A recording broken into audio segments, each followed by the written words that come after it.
Let's get it started. Let's get it started in here. We're getting back started from Copenhagen, Denmark. We promise that'll be the last time we sing in your ear like that for the rest of the day. There are better things for you to focus your attention on, which is day 2 of pool play action continuing. We got 4 games of 12 in the books, and we head into the middle portion of the day. A gorgeous day weather-wise here in Copenhagen, Denmark. The fans have been enjoying what they've seen so far. What have we seen so far? Well, a Netherlands women's win over Lithuania, a France men's win over Hungary, the Hungarian women upset Britain, and Austria, they outlast Lithuania. So that is what we've seen to this point.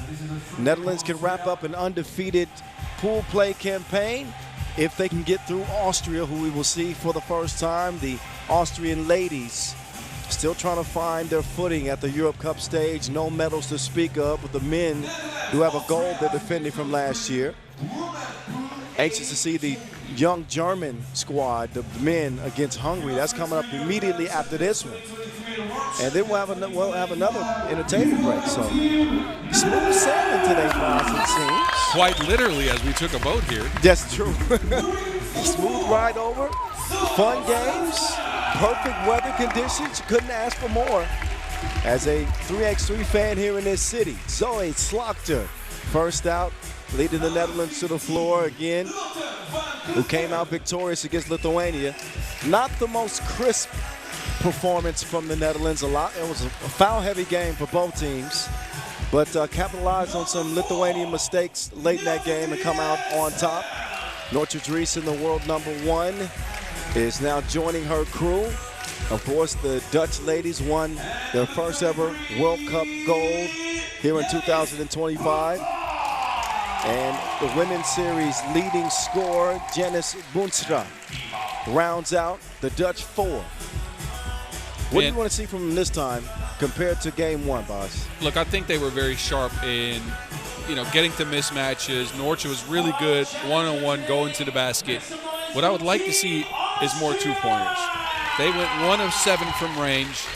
Janice Boonstra only scored 1 point, 6 rebounds for her, but we usually see her play pick and pop, get out to some shots. She is going to have to be a shooter on this iteration of the Dutch squad, so look for her to get involved early.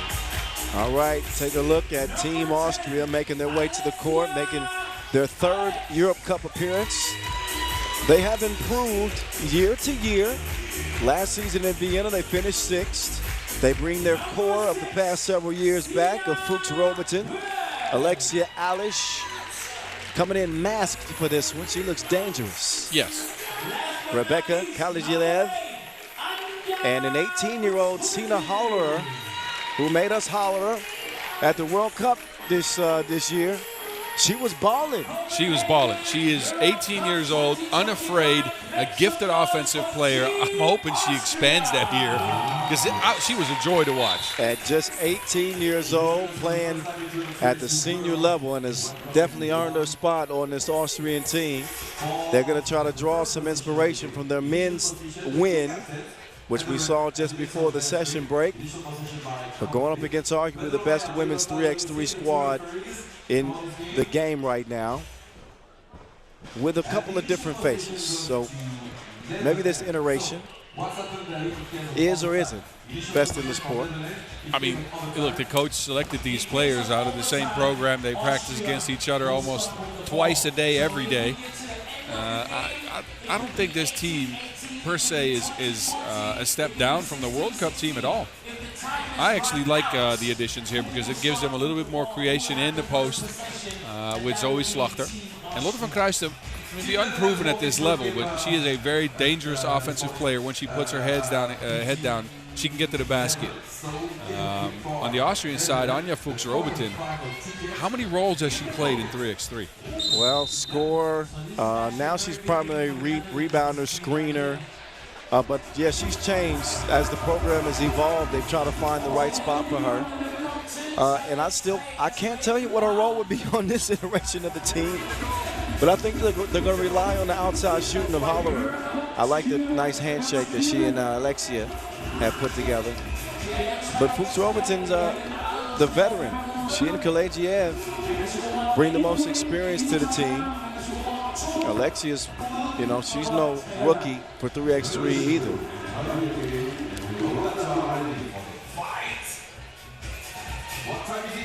So now we play on. Game number 5 of the day coming at you from Copenhagen, Denmark. Europe Cup 2025 10th edition. The voice of 3x3, that's me, Kyle Montgomery in your ear. That two-piece is in the hole from deep. The Nortje Stars shining early for the Dutch. Hollerer lofts it. Alexia is going to force one up. Graces the iron. And out of bounds it will go. With Horler too, she is the one of the tallest ladies on this Austrian team, right? 185, and she features as a ball handler, and that's what I like. A tall ball handler is always so, I don't know, there's something about it. MVP Dree, two-piece, wants another one. She's connecting like Lego parts. 4-zip. That rotation was crisp. Nortje was out of position after that too. Alash had her on her back, but then on the defensive end, Janice rotated over and then managed to stop for the Netherlands.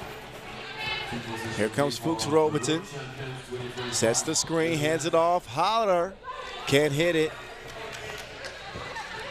But maybe an early indicator of what they want Foxy, Anya Fuchs Robertson to do. Using that size and facilitating for her teammates. Oh, Holler trying to get fancy with it behind the back right there. I saw what you were trying to do. Broken up by the defense, though. You got to be more clever than that against the Dutch defense. Yeah, especially in that first game against Lithuania, they stifled them, right? Only 11 points, 2 of 10 from range. They out-rebounded them as well. A masterclass on the defensive end. This is what they do. Right now they lead it 4-zip. Becker hands it off. Trying to work in that pick and roll. And that will get Slaughter in a tough spot. And Slaughter whistled for the first Dutch foul. A minute and a half into this one. Halder starts the ball movement. Alish hands it off. Fuchs Robertson getting in a hand fight with Janice.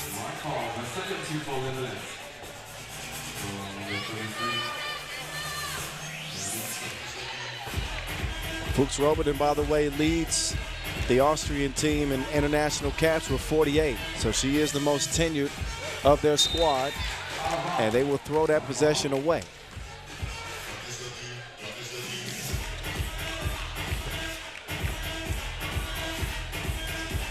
Back over to the Dutch. Here come the Orange Lions. There she went. Quick step there from Janice. Boonstra has them out to a 5-0 lead. Oh, man. Fuchs Robertson in there to get the rebound, but Alish had a wide open crib and it won't go.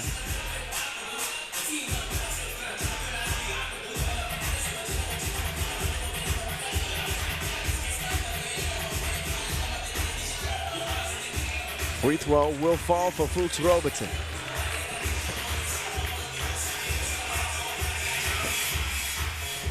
Nortje gives it up. Boonstra, oh no. Nothing but glass on that last release. Kalejiev turns the corner, gets to the free throw line just inside of it. Still won't get it to go, and then we'll pick up another, well, the first foul actually on Austria, not another. Early in the game, you can see the Netherlands have made a point out of shooting more twos to create a little bit of rhythm outside the arc.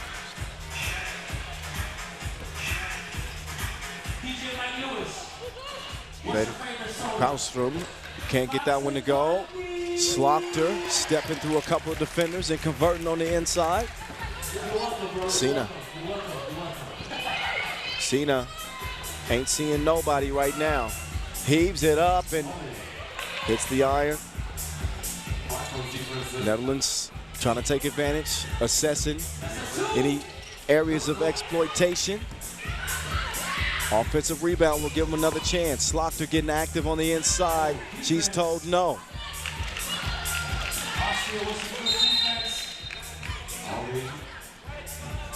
Three minutes gone in this Pool A context as we get session number 2 underway.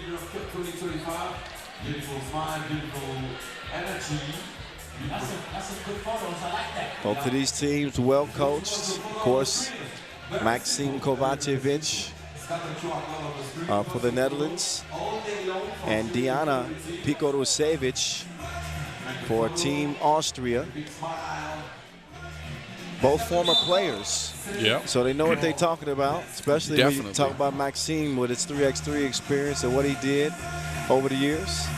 And I hear that Diana's a pretty tough guard. She can still play. Really? Yes.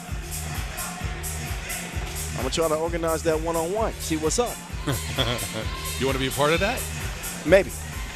Meantime, it's Alexia to the crib.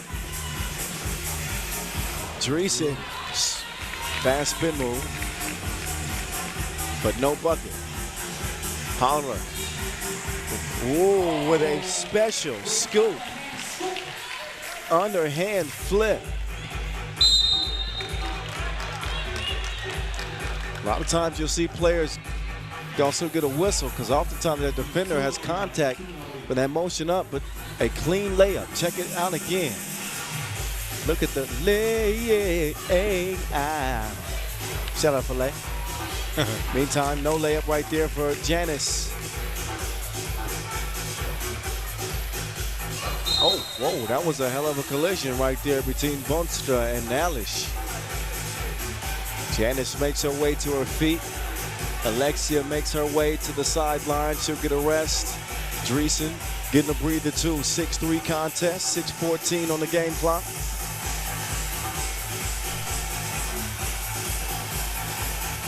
Slaughter delivering to Wilson. Inside. First point of the game will go to Lotte van Kruisten? Yes, Lotte van Kruisten. Look, I liked how they got there, right? They ran an inverse pick and roll with Zoe Slaughter as the ball handler. And then she went for the handoff with Van Kruisten, who cut back door, got good position, got the score. Netherlands, the aggressors, 7-3.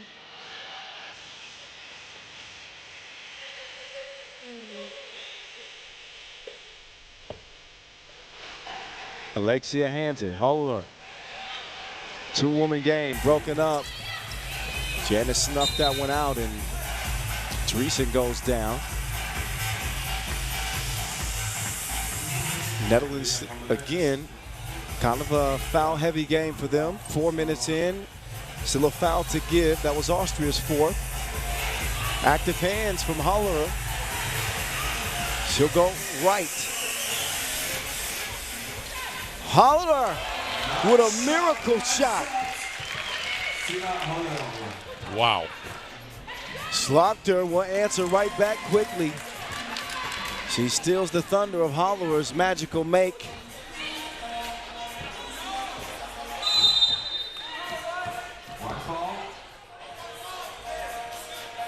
So an 8-4 game. Slaughter's last bucket on the inside, but it was the Hollerer shot I want to see again. And we get a couple of looks at Zoe's bucket. There it is, a Danish delight from the Austrian. 8-4 contest, Alice. Alexia out to Anya. Fuchs Robertin, wait a minute, offensive foul, waste the possession. Slow going for the Austrians in terms of their offensive ability in this one. It's either Huller or nothing at this point, and she is throwing up some prayers. And that's what I kind of worried about with the roster. She's talented, but how do you manufacture some easy offense, you know, with this personnel? Dreesen will touch that last, so that will be Austria ball. A lot of time for them to get things turned around, but they need to find some life and find some actions that get them some high percentage looks instead of 2-point heaves. Contested. Hollerer Moving left. Dime delivered. Alexia collects the loose change and the pick and roll. Nice go-to action. You don't have to tell the Netherlands that. They run it often. That one leads to a foul and a trip to the free throw line for Boonstra. Yeah, that's their bread and open-faced butter sandwich. I've been waiting for an open-faced sandwich reference. Smørrebrød. Smørrebrød. They got to have more than just butter on those sandwiches. Oh, they do. Okay. Yeah, there's a lot of good stuff. Some meat. We'll get some. They got some meat in there, don't they? Pulse. Settle down. You almost got me there. 9-5. But I want to try some of those open sandwiches. We'll go get some. We got a break after the next session, right? Yes. Put it on the agenda. Right now, Netherlands leading by 4. Driesen. Won't find the mark. Austria need to get back in it. Maybe they should ask Alexia. She's waiting at the top of the key. Hollerer turning the corner, and Hollerer making us holler. Man, she is a gifted offensive player. I'll tell you what, she has made shots at a very high degree of difficulty. 18 years young and going to work. Hollerer, risky pass. Austria's made a lot of these type of passes. Led to several turnovers. That one leads to no points. 3.5 to play. It's what the Netherlands defense gives you. Driesen, 2-piece, no biscuit. Here's some of that two-point shooting that you pointed out at the beginning of the game. As it relates to the Netherlands, we want to see some more proficient shooting. Driesen is delivering. No miracle make from Hollerer that time.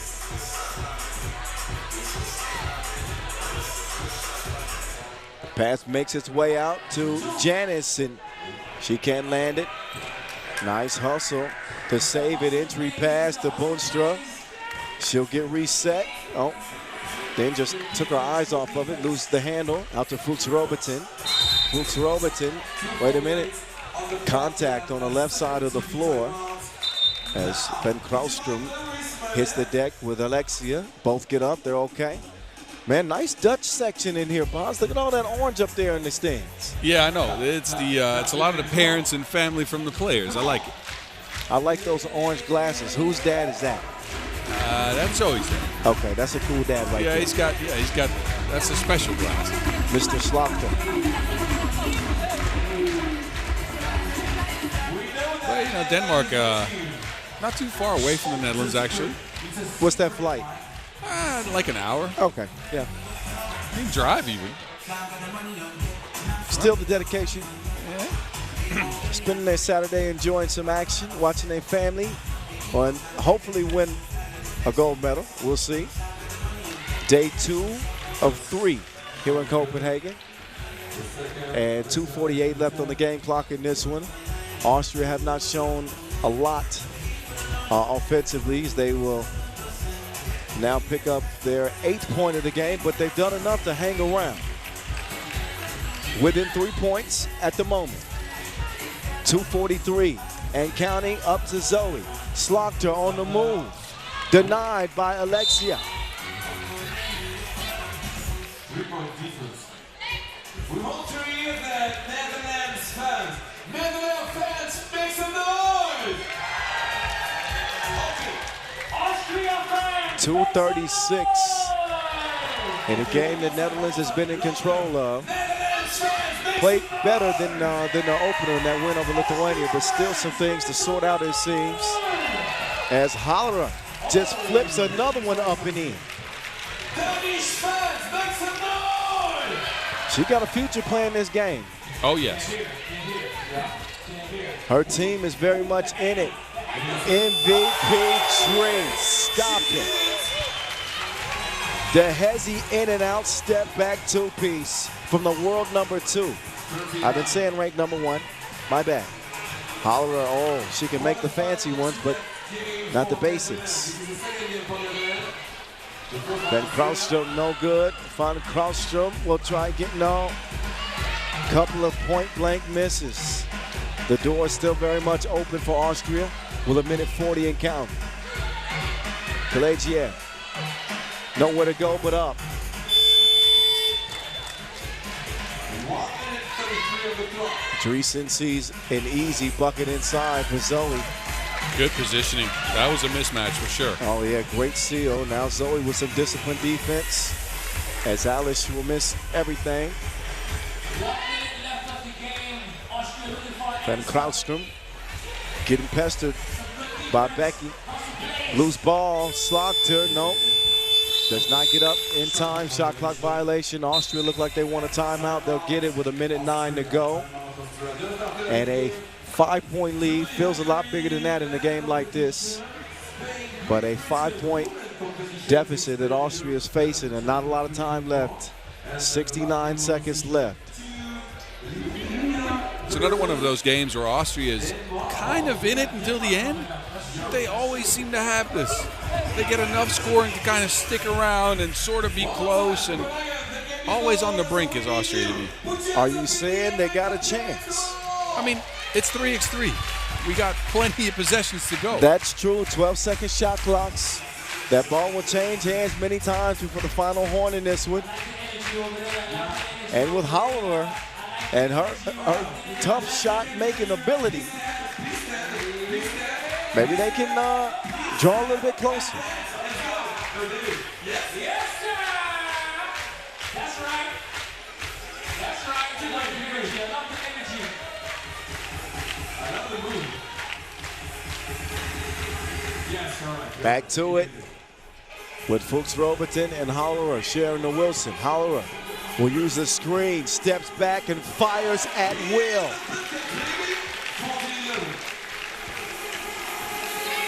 3-point game. It's been the teenager coming of age before our eyes for Austria. Sina Hollerer has pulled them within 3 points.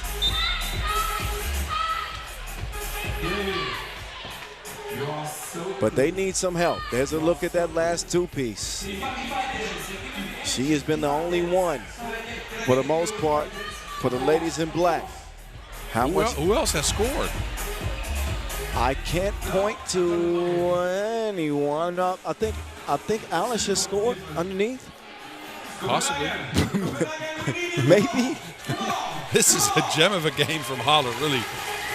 Hollerer, who averaged 7 points a game at the World Cup this year, was our first glimpse at her at the senior level. And she will deliver a dime to the cutting Alexia Alish. Don't look now, we got a one-possession game. Dreesen will use the screen. Now Dreesen. Oh, Alish caught in a bad spot. That's not the foul that Austria needed at that point. They needed a stop. Instead, Dreesen will go to the free throw line, shooting 2, as that was number 7 on Austria. That hesitation from Norche is so hard to keep up with. Alish falls for it and gets caught out of position. And when she's shooting it like she's shooting it, right? So that's, you got to respect it when she steps back and she's threatening to shoot from long range. And that's what allows that hezzy to be so devastating. She gets you off balance and she's gone. Up to the line now, Norche, yes. Oh, and then the steal, that probably will seal it, that steal with 20 seconds left. Norche will use some clock. She's got 4 to shoot. And she gets to the crib in 2 seconds. Speed kills. Norche hands it off. Van Krautstrom providing the finishing touch for the Dutch. Final horn sounds. And that's all, folks. That'll do it. Netherlands 2-0. Not a shock. That'll make moms and pops and uncles and cousins and sisters and brothers happy over that Dutch fan section. High fives around after an 18-12 victory. Another stifling defensive performance from the Netherlands. We saw them lock down Lithuania. And now they put the clamps on Austria to wrap up group play 2-0. We'll see them tomorrow in the quarterfinals. We will see Janice Bonster right now, who's standing by with her fellow Dutchie, the Mountain. Bas Rosendahl, center court with Janice. Bas, take it away. Janice, first of all, congratulations. 2 wins for the Netherlands on day 1 here in Copenhagen at the Europe Cup. And you guys did it through a lot of defense. Talk about the defensive mentality of this Dutch team. Well, thank you. Yeah, I think that's where we start. That's how we practice. Defense first, and then offense will come. So that's what we did. All right, some new faces on the squad as well, specifically Lotte van Kruistum, I think in her first action in the senior national team. What does she bring to you guys? Well, I think she showed everybody today what she brings us. She brings hard work. Her backdoors are amazing, and she's a great player. So. All right, well, congratulations, and we'll see you guys in the knockout rounds. Keep that microphone out there, Bas. Don't tell him I said that. He's on his way back to the booth right now, okay? All right. So, obviously, the action rolling on after the highlights. Netherlands, it was the defense to lead the way. And while Austria got a brilliant performance from their young rising star, Sina Hollerer, it was not enough. It was her against the Dutch. And that is a matchup that she would not win. Germany and Hungary, men's competition. Pool B up next from Copenhagen.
Flags flying proudly here in Copenhagen, Denmark. Continental supremacy at stake at this 10th edition of the Europe Cup. Countries represented from all over the continent trying to get gold here at the 10th edition. Germany and Hungary included as the young Germans make their way to the court. We saw them make an impressive run at the World Cup this year, although they did leave that event empty-handed. No medals to speak of, but there's a lot to be encouraged about when it comes to the Germans. Deutschland make their way to the floor. CDB Kame, first out. A renewed focus from the young fella. In fact, he and Denzel Ajiman, the most tenured, at least at the Europe Cup stage, as they make their 3rd appearance. Denzel Ajiman, the explosives, a guard on this German team. It's like a muscle car, built for speed, power, and G-Wagon? Well, not quite a sports car. He can carry the load, that's for sure. Leon Fertig and future Fabian Giesman. This is a fabulous roster. I think, you know, really a star-studded roster. When you add Leon Fertig to this team already with Giesman and Ajiman, and Bekame is playing outstanding this year. I was talking with their head coach the other day, and they can't hide anymore. Nope. This German team is no longer a secret. Teams game plan for them. They got respect. Nobody overlooks them, and they're going to get every team's best shot now. So there's nowhere to hide. They are a legitimate contender, and we're going to see if they take that next step. Oh, agreed. And imagine these guys, Ajiman 21, Giesman 20, Fatigue 24, and Bekam made 20 in his third Europe Cup. He's 20. Yes, and the future is bright for this squad. Hungary, they struggled, but they ran into a France team in their opener. They really sped them up. They looked uncomfortable. They got away from their system, and that game got away from them. Laszlo Koma, Uros Rosic, Matthias Molnar, and these guys need to find a way to get together. Not need to, they have to, because if they don't, they will be out. And not to forget about Isaac Tarian on the squad. Yeah, this team needs to limit their turnovers. They threw the ball away 9 times against a heavily paced French offense, I'd say. Yep. Couldn't keep pace with them. But France got so many more shots, so many more possessions. Imagine this. Hungary took 17 shots. France, 25. Wow. That is a huge difference in this short 10-minute game at 3x3. And that's shocking, actually, that disparity in shots. There's Koma. He's the go-to guy in the middle for the Hungarians. Saw the women's team get a big win over Great Britain. And the men would love to get a victory here, but they are not favored against the German team that a lot of folks, including I think both of us, we expect them to contend for a medal. They came up just short at the World Cup, lost in the bronze medal game to Serbia. But they certainly looked in line to be on the podium for that tournament. And here they are again, got good energy, and a couple of new hairstyles. Fabian Giesman with the, I don't know what you call that. Hey, I wouldn't know either. It's like a hair helmet. It's like a ram. Him in the G-man. As long as the game looks good, that's all that matters. And Bekane with the cascading curls. He's been rocking those. I see you, young fella. A G-man, by the way, who just celebrated his birthday, I think 3 days ago. So G-man's, what you say, 24 now? No, 21. G-man's 21? These guys are very young. They can feature in the Under-23 World Cup. That's going to happen in just a week and a half time. Meantime, the only one not able to go there is this guy, Fatigue. Yeah, Leon Fatigue. Fatigue was outstanding at the most recent Debrecen Masters, helping lead his team to the final. They ended up losing that one to Team Vienna. But him and the Skyliners, they hooped. There's a G-man in the lane, a G-wagon, as Boz would say. He's trucking to the basket. That's what I mean. To the basket. Keep on trucking. That is German engineering for you. A G-man will get a rest. The future Giesman defending Koma, excuse me. He got caught up in a screen, slow on the closeout, and that does not go down. But Koma, his engine is always running. Nobody home. Bekane will track it down inside to Fabian. He's double teamed. Scored 6 points a game at the World Cup, and his first shot here will be a wedgie. Yep. Somebody called the No Dunks podcast. Achievement back in with Bekame and Giesman. Molnar, goodbye. First step was blazing fast on that play. Tarian trying to make life difficult on Giesman. Giesman, who we saw average 9 points a game on the Pro Tour last year. He's been a part of a German team, Basketball, on the Pro Tour that had 2 final appearances here in 2025. So it's really been a banner season so far for Germany. Yeah, and look, I don't think they expected to be here at this stage. I think this program was built for maybe shining a couple years from now. These guys have developed so fast that they have sped up the timeline. They're now trying to win tournaments, bring in some more talent maybe, but they're playing to win. Oh, they got plenty of talent, and they got plenty of sauce. Lick your fingers, please. Fatigue with the dish.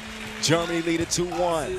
Koma trying to give it up, but Rosic cannot squeeze it. Ball back over to the Germans as Bekame comes in. Love the leadership that Fatigue brings to this team. You remember after that loss to Serbia at the World Cup, which, you know, can devastate young minds at their age. He rallied all the guys together, and he told them we'll be back. Don't worry about it. So Verteeg bringing some of that veteranship to this German team. The man has a winning mentality. That's what I'll say. I talk to him quite often, and he's always looking to improve.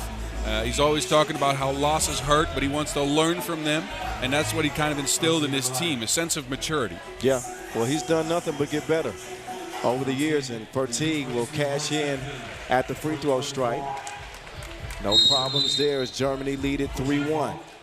The voice of 3x3, Kyle Montgomery, that's me, alongside my partner in crime, the Mountain, Boz Rosendahl. You can find him at 3x3 The Mountain. You can find me at 3x3 The Voice. But before you do anything, follow our official social media account at FIBA 3x3 and at FIBA 3x3W as well. Get active with us. We're doing some pretty cool stuff on the gram and TikTok. I wonder who's coming up with all these dances that the teams are doing. Like, it's not me, that's for sure. no, it would be you. 4-1 start, Germany. Coma in a battle with Bekame. Bekame's got the clamps on him. Handcuffed, but Coma gets free for a moment, and he will not convert it. Verteeg turning the corner. Ajima, no. Verteeg will recover the possession for the Germans. Bekame swings it right. Ajima on the drive. Ajima will get fouled. Denzel. While he has improved his shot, he's most dangerous when he's attacking the basket, and we already know he can play above the rim. He's embarrassed a few this season already. Ajima, the lefty stroke from the free throw line, count that.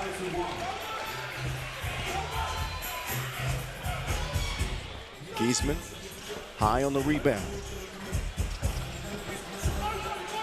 Now it's Ajima back to Bekame. CDB says, see you later. Right past the defense. Wide open 2 attempt. Namyo. Team Hungary's offense has been lacking. Almost 3 minutes in and just a point, boss. Hungary is trying to play one-on-one against a German team that is both better at playing one-on-one, as well as very defensively gifted. They're talented, they're athletic. It's so hard to score on them because they rely on their defense in a lot of these games. And Hungary so far not helping their cause. I think if they want to get success here, they need to run some screening action. They need to run some handoff action. That is where you can get these German guys. Yeah, they showed some promise in Debrecen last week, like I mentioned earlier. But that ISO ball certainly doesn't suit them in a matchup like this. Germany are bigger, faster, stronger. They got longer arms. They're more athletic. Everything. I can keep going. Yeah, the list is long. Only hope would be to out-execute them.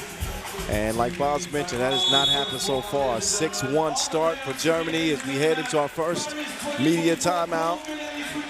And look, again, going into Hungary here, you'll see them run the occasional screen, right? But a singular screen at this stage of 3x3 is not going to cut it. No. You want to run multiple screening actions. You want to run some diversion with that, possibly multiple options off of a screen, and I've not seen that from them. It's one screen and then go and do what you want to do. Team game, a game that's built on movement. And I'm just told, Cynthia let me know that Sonny G is here. Sonia Greinerer on that Olympic gold medal team, MVP, has made the trip here to the Europe Cup. Where's Sonny G at? I saw her earlier. She must be in the crowd somewhere. Sonny G, come on over and say hello. Oh, I see you. Look up there. There she is up top. Sonia Greinerer, future MVP, and one of the best to ever do it in the game of women's 3x3. So hello to her. Congratulations. I also figured out who does all the TikTok dances. Who's that? You mentioned Cynthia. Cynthia comes up with all the dances? Yes. Good job. Yes. Yes. But I'm always checking it out, and I'm like, yo, that's creative. I like that. Cynthia, the choreographer. Okay. I see you. 6-1 start. And 6.5 to play. Bekame gets him going. Jab step. Fertig. Ooh, being pestered. Getting too physical defensively. His team Hungary. You know, one day I think they should choreograph a dance for you, Bounce. I would pay money to see them organize one for you. Let me ask you this. Have you with the players, man. Yes. Can I get a cold beverage beforehand? Because maybe I might then. be able to provide that for you. Maybe then. Yeah. Y'all be on the lookout for that. Just to loosen up the hips a little bit. Oh, gee, man. Whoa, that was a nice layup attempt. Doesn't go. But Germany's still commanding this game. Molnar, nowhere to go. Drops it inside. They're going to run out of time. They were on house arrest. This German defense is a work of art. Again, we've mentioned it a couple times. The length, the athleticism, the ground they can cover trying to get in and help their teammates out. Wow. Wow. Put them on punishment. That defensive stance like that give me almost as hype as offensive plays. Like, that's effort. Yes. Just tough. That's just getting after it. And also togetherness, right? Because, I mean, you need to be mindful of what your teammates going through. You want to help your teammates out.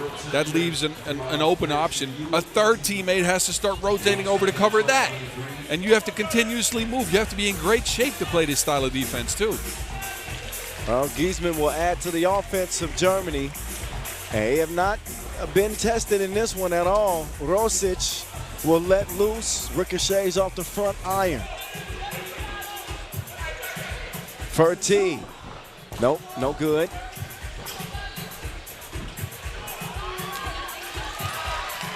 And Coleman will convert on the inside. Just the second bucket of the game for Hungary, who are battling as best as they can. Done a good job, like, keeping Giesman at bay at least, but it's been the dribble penetration of Germany that has just given Hungary all kinds of issues, Ajiman in particular. Sidi Bakayme going to the spin move, gathers his footing, and cruises to the crib. CDB now charged with defending Coleman. Rosic now trying to squeak it in there. It's stolen. Ajiman inside to Giesman. You knew he was going to get a yam sooner or later.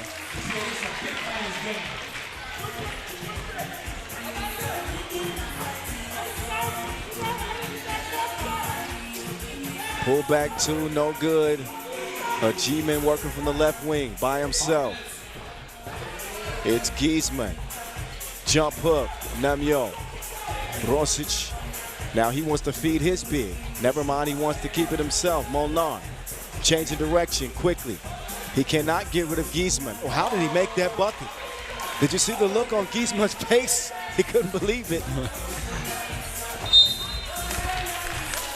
But they pestered the best player on the floor in Fabian Giesman. Yeah, they've muscled up with him, and credits to them. They've managed to get him off of his spots, get him away from right underneath the basket where he shines the most. He's also feeling out the opposition a little bit. Tarjan, tough spot underneath the bucket, but a nice finish for him.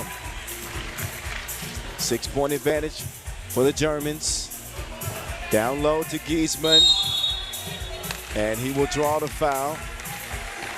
Double teamed right away, so it's not just the one-on-one defense that Hungary is applying here.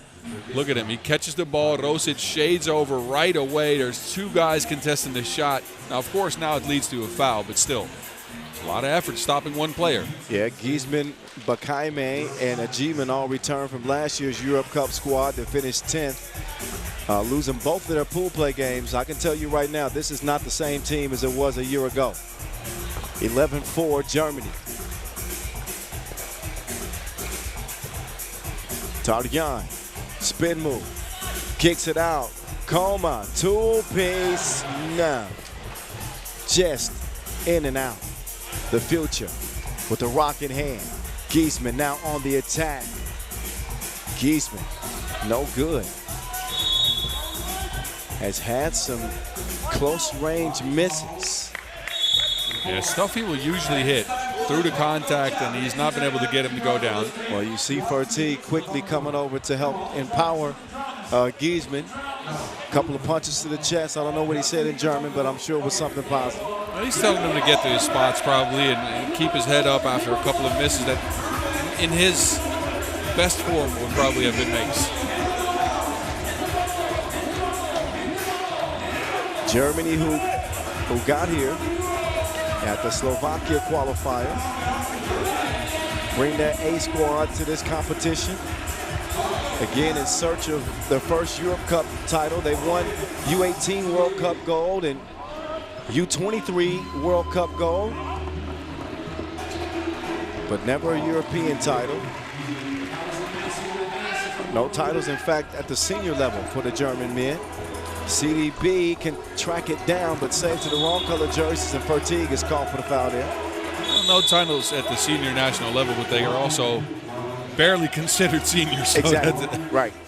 And they've been active in the youth levels, and they've won at every level. I believe some of these players might get a shot at it again in a week and a half time when we have the Under-23 World Cup in China.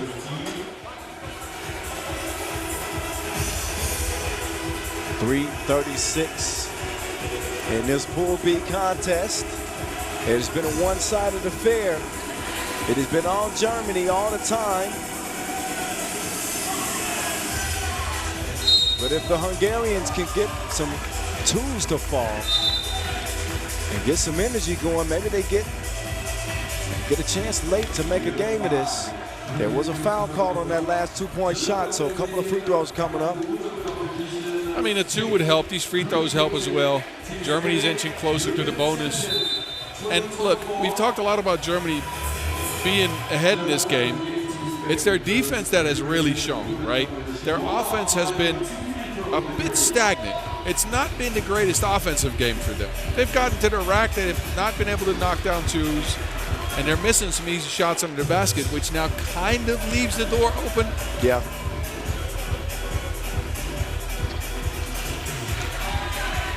And yeah, the door is kind of open. 11-7, 4 points. A G-man spinning through the lane. That'll go hoop and the horn. He's built different. Just turned 21 a couple of days ago and playing like a grown man on the inside. Now he's legal when they ID him. Here in Europe, here in Europe, he's been legal. Okay, I forgot where I was at. Yes. In the USA, you got to be 21. Well, not here. Look at him, do it all Denzel. They even cleaning up his sweat spot on the floor.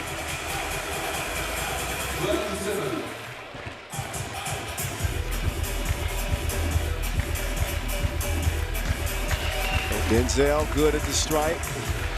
He's been the catalyst offensively for Germany in this one. With 3:17 on the game clock, a G-man.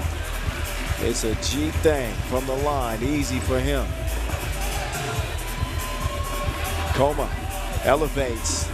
Giesman holds his ground as a G-man tracks it down, saved. Monar, did he clear it?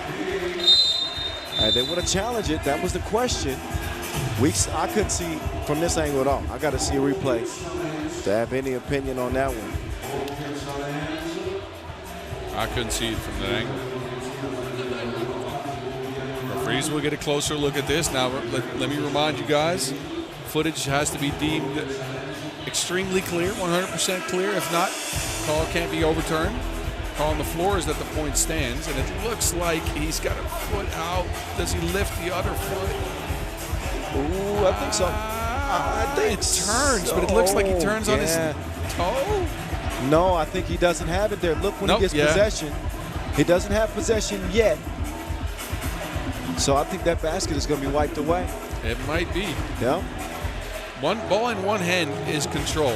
It's whether he lifts this foot or if he spins on his toe. His left foot that's inside the arc. Nope. No basket. Good challenge. Shout out to the German women, too, by the way. We saw them in action yesterday as they went 2-0. Yes. Amadegbion and company. Here showing their support to the young men. I talked to him this morning. We were talking about some of the nicer places we've been in 3x3. And this being one of them. Oh, I was going to say. Ooh, fast and furious, Leon Fertig. Nobody home. Leave a message at the boom. Back scratcher. Punisher from Coma. Fertig leaves his feet. CDB. No.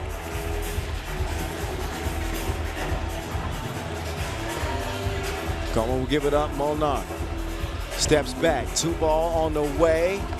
Nice contest. CDB. 16-8 after that flush.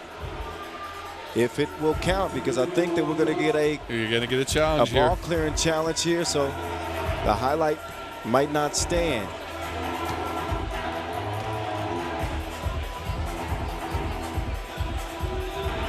Ball clear challenge. And I thought when this is really close. He dribbles the ball, so it seems like he is in control here, and this looks like a clear. Yeah, that looks like a toe down, and his hand is on ball. That basket does count.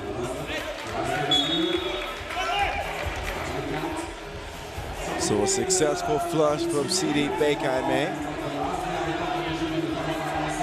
2:21 left. Hungary on the brink of being eliminated. And they get a friendly bounce. Uros Rosic makes it a 10-16 game. G-man. Man, he drives more than a family man. He's got that ball on a G-string. I think that qualifies as X-rated on the broadcast. Oh, I apologize. He bringing G-strings into this. Oh, you're a wild boy. Well. And G-man is going to find a wide open Giesman, and he finally gets on that rim. Well, actually, his second dunk of the game. Second point from regulation. It's Denzel.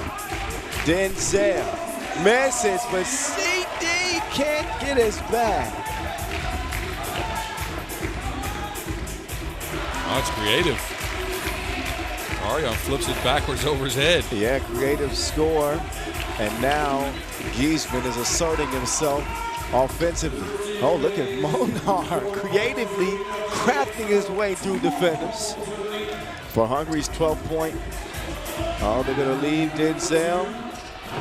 Nope, not that time. Now he's in a struggle with Coma, and he'll get up and put one down again. CD Bay swings it over. Jump hook, Giesman, now he's in his rhythm.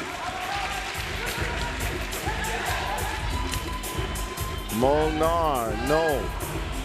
Tarian, well, almost saved it. Uh-oh, look out. G-man will handle the final bucket. An easy breezy victory for Germany. 21-13, they get it done over the Hungarians. And look pretty strong, although it wasn't the most explosive offensive performance from them. Giesman picked it up late. G-man got him started. Beekheim and Fertig aggressive throughout. And as a result, an 8-point win for the Germans to start off their 25 campaign here in Copenhagen. That's one that they can be happy with.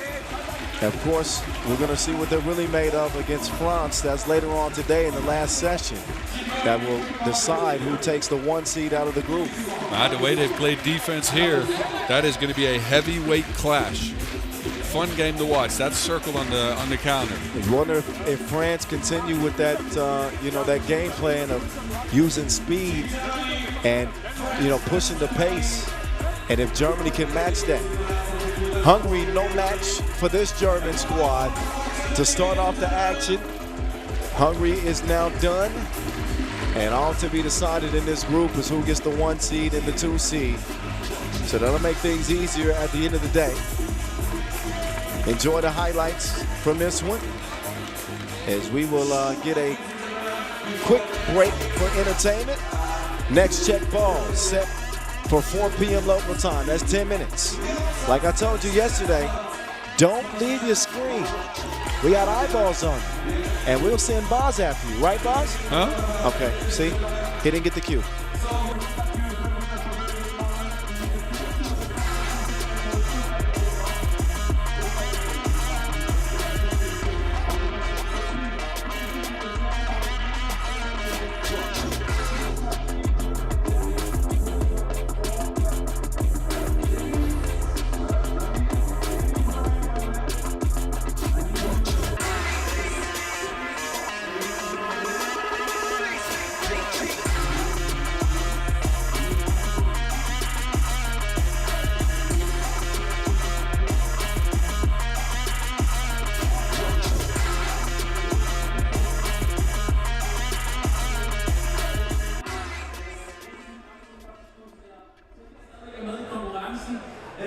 Men som I kan se, FIBA 3x3, 10. udgave af det her. Første gang i København. Crazy. Andre niveauer, højere niveauer. Det er street basket. You see what's going on. Kids derude, enjoying. Vi nyder det, hvad er godt. Vi har jo en lækker fanzone herude. Actually, jeg ser en masse nice kicks herude. En masse nice kicks. You know, it's going. Så herude i fanzone, obviously kan du komme ud, der er en bolde, man kan skyde rundt. Der er som sagt en klassisk knockout. Ja, lad os se slutrunden. Jeg lunder lige den her. Champ, skal I lukke dig?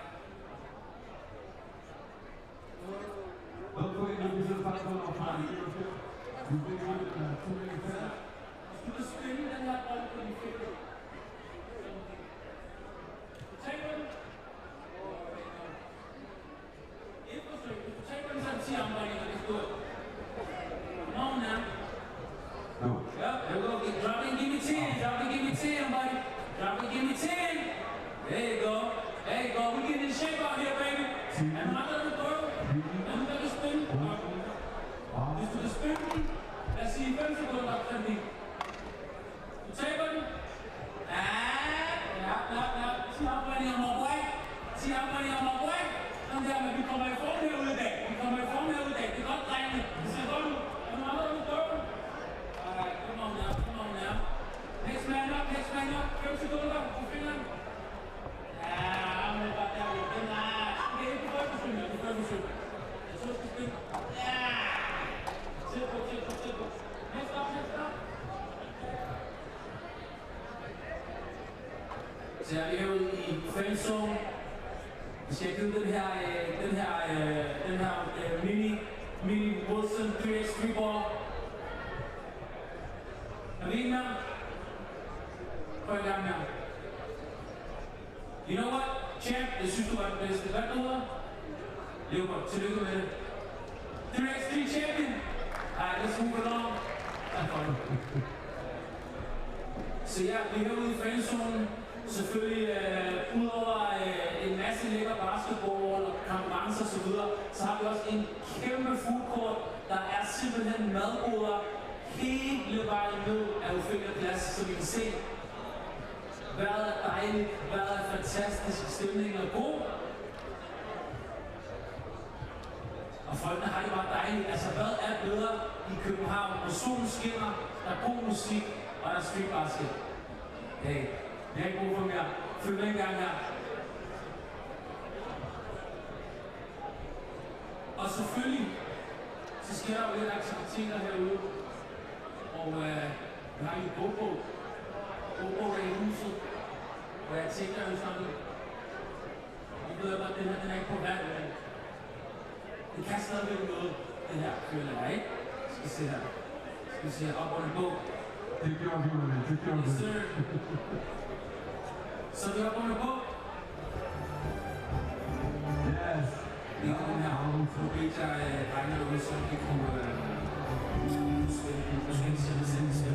me see if I can spin this ball. Let me see.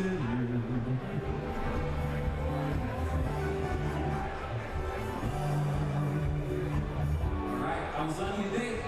Ladies and gentlemen, say, I hope you guys are enjoying the festivities. I hope you guys are enjoying this world-class basketball.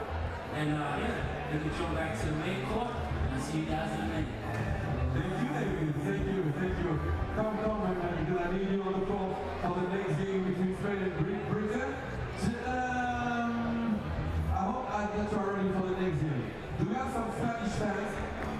Spanish fans, I want to hear you. That's it, man.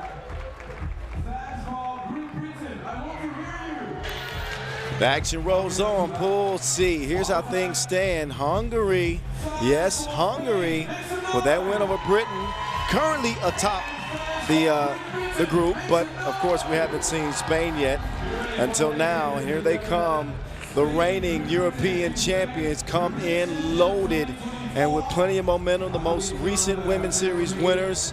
Germany still trying to, or not Germany, Great Britain rather, still trying to figure things out after being shocked by Hungary.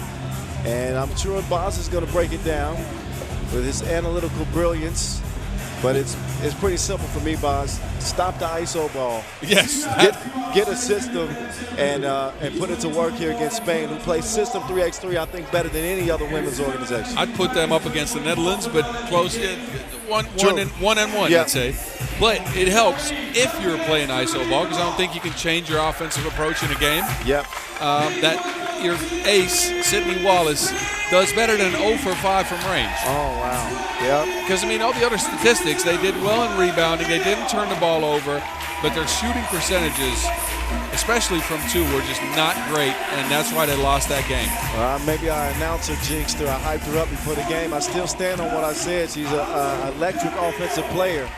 We just did not see it in Great Britain's first contest. Now they have to find a way to figure out a Spain team that will. We talked about France, how they speed up the game. Spain tend to do that too.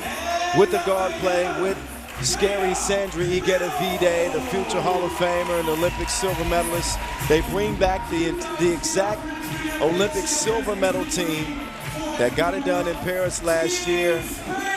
They defended Europe Cup champions, 5-0 last year, en route to capturing in their second Europe Cup gold.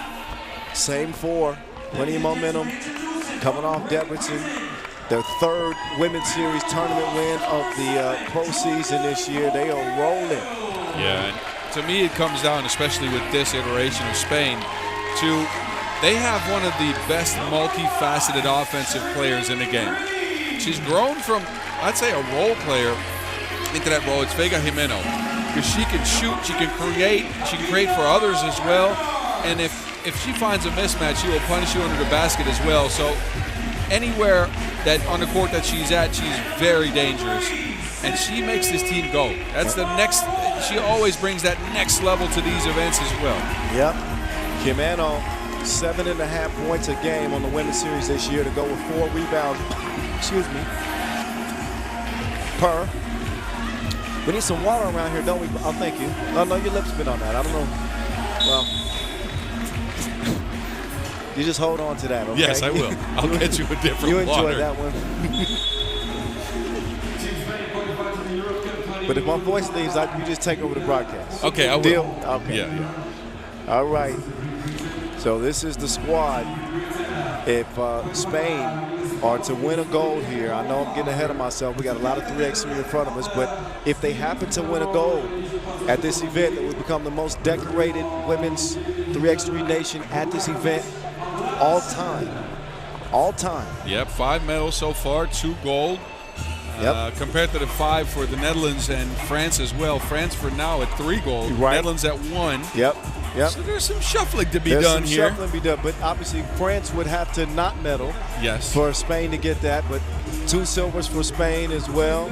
The first gold memorably came back in 2021 in Paris in front of the Eiffel Tower. Iguedavide MVP of that one and MVP last year as well. Saw this team at the World Cup this year, and they did not perform at their best there, although they started off 4-0. They started off great and then kind of slowed down. They lost that weird game to Canada. It was a very low-scoring affair. I think that's what bit them in the behind. But outside of that loss, they played well. And even that game against Canada, they were never out of the game, just couldn't get it done down the stretch. We get our first look at them here in Copenhagen. Alfonso de Arminio, Camillion, and Iger Davide will start on the floor for España. Green, Gale, Wallace on this court for Great Britain.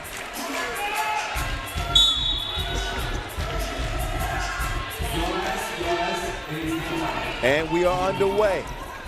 Pool C action. Wallace now trying to defend Iger Davide. Entry pass does not make its way to Camillion.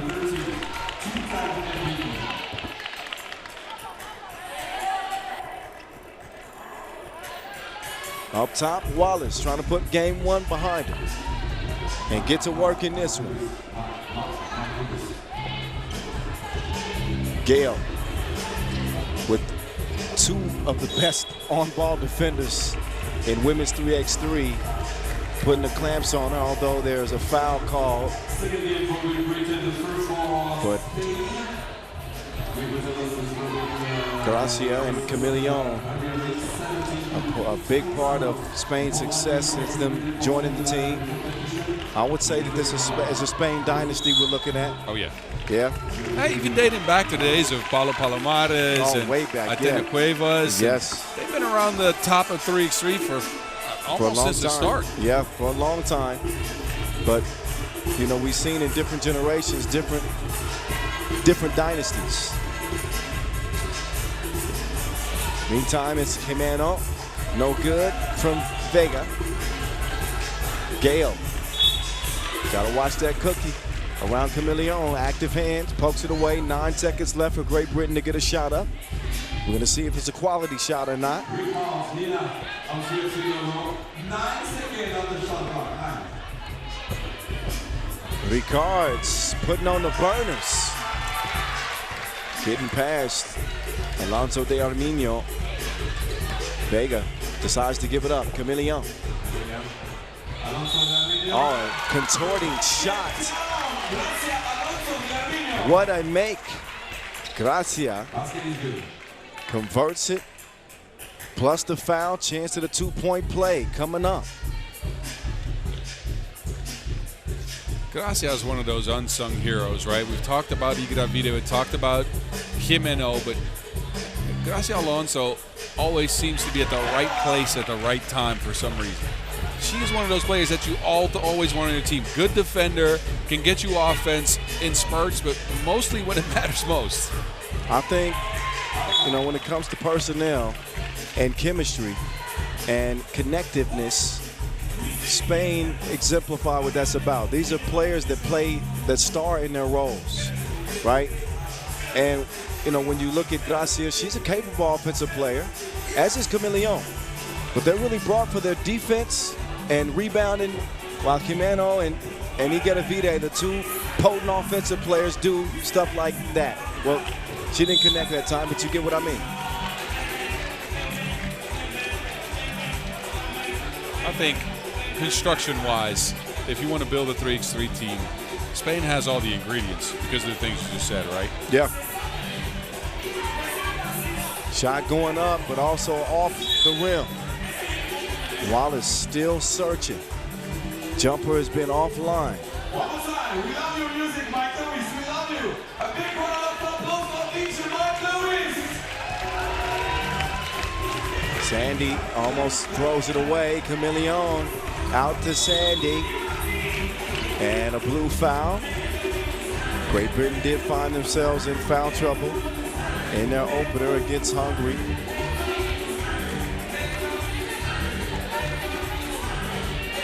And again, 3 Women's Series wins for Team Spain this year. Iger Davide, who's been a regular season MVP, now she's just delivering dimes. Loft inside leads to Spain's third bucket. 2 minutes into this Pool C contest. Pull up. Off iron. Chameleon will snag it. And it is cleared. Higuera-Vide. Sandy inside. Extra pass is made. Gracias. Thank you very much for the two-piece. As she puts Spain up 5-1. Spain is really taking advantage of the inexperience of Great Britain. They are running screens at them until they make a mistake, and then they score off of it immediately. And look at the quick ball movement. It very seldom sticks in one player's hands as Sandra Higuera-Vide sticks it in from deep. 7-1 Spain. And you knew that this was going to be a tough matchup for Great Britain, but can they keep hope alive? They get their second bucket. Gale defending. Higuera-Vide coming around. Ball fake and draws the foul. Just a crafty veteran move to get the defender off her feet. Higuera-Vide, while she's had a down year by her standards on the women's series, averaging 4 points a game, 22% from deep. Yeah, her shooting's not been that great so far this year, but she's also kind of getting to a new phase in her career, right? Yep. Look, I don't want to throw this on age, but she's getting a little older, so her role changes with time. She's 40 years old now. Yeah, 40's the new 30. Haven't you heard? I'm about to be there, so yes, please. You talking to a 40-year-old right now? 41. I'm sure you're as fit as Sandra Higuera-Vide is. In 2 months, I will be. All right. Anyway, look, I think she's getting to a part of her career where now she's also focusing more on getting her teammates involved, running the offense, kind of like a general, instead of looking to shoot. And look, I know she still can really shoot it, but that percentage, it does mean something. Well, at 39 years old last year, at the Europe Cup, she averaged 8.5 points a game, 42% from beyond the two-point arc. Age ain't nothing but a number, getting down ain't nothing but a thing. That's all I'm saying. Viva Las Vegas. To the cutting. Come on, chameleon.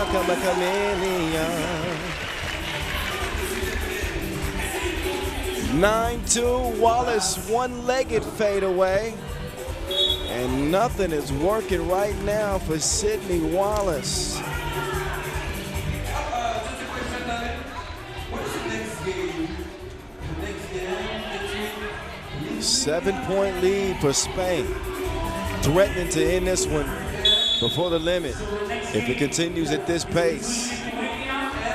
Right now, it don't look good for Great Britain. I know that Martin Dylan has put in a lot of work in helping building Great Britain's 3x3 program, men's and women's. Yes. And there's some promise, but not a very promising performance so far. I mean, look, they're kind of new to this stage, right? And they're still getting their feet wet, and then you go up against a very seasoned Spain team here. It was that loss to Hungary, and we kind of knew it. Yep. It's very difficult to beat Spain any day. That'll lead to a wide open 2 attempt, but Jimeno off target. That ball kicked. Garcia got a toe on that one. Fresh 12-second shot clock. Substitution is made. Higuera-Vide is out. Chameleon is in. Ricards kicks it out to Gale. Off iron, Ricards. She says Spain touched it last. She's right.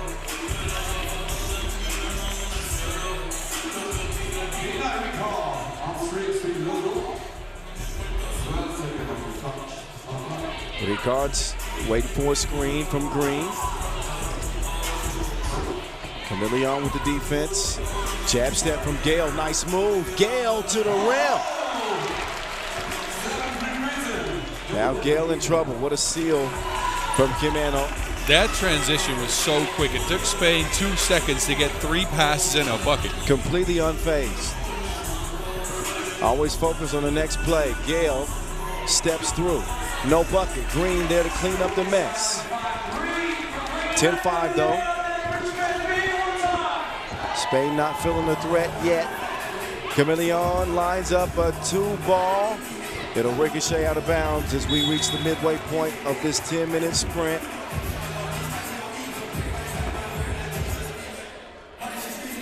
After this one, we'll get men's action. Lithuania and Denmark. Saw the Denmark women's team make a brief appearance yesterday. They're out, so the only representative for Denmark is the men's team coming up today. Wallace, not a bad idea for her to start trying to get to the bucket. The jumper is just... Jumper's not going. It's abandoned her. I also think, though, she came into this tournament with a little bit of hype off of that Europe Cup qualifier. Got a lot of buckets. Teams have obviously looked at her as the leading scorer and have checked out some of her tape. But not just that qualifier. She played EuroLeague women. No, I'm talking. Yeah. I'm saying. I think teams are focusing a lot of their defensive attention on her. Igeta Vide is a markswoman. And there's Sydney Wallace. Will the real Sydney Wallace please stand up? Her first 2 of the day, but they got shooters too. Take cover. Scary Sandra Igeta Vide is spraying the place. Makes the drops, the step back, and rack. Semi-automatic. Sandra Igeta Vide, 15-8. Spanish fans, make some noise for Spain!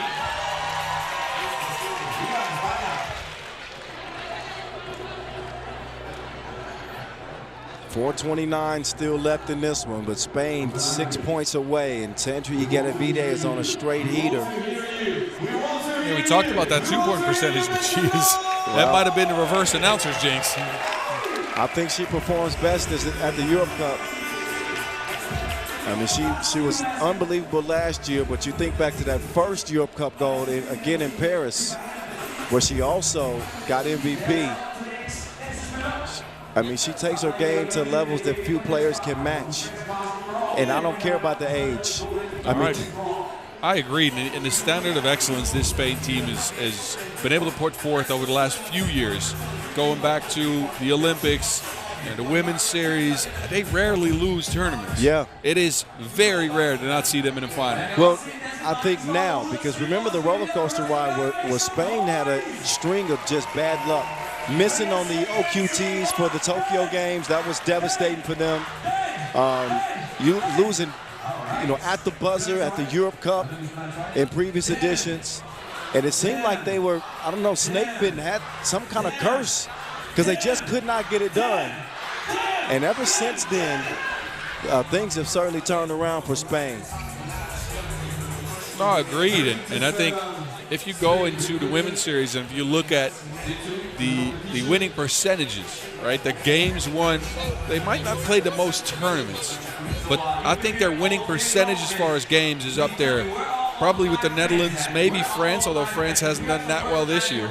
I think the Netherlands and possibly the USA.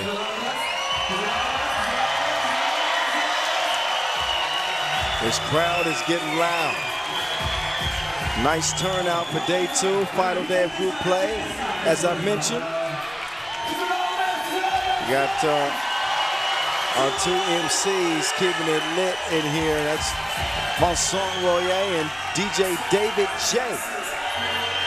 Mike Lewis on the spins.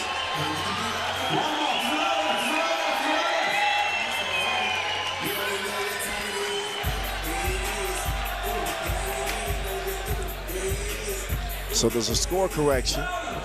That's what the holdup was about. Spain was awarded 15 points, but it is taken down to 14.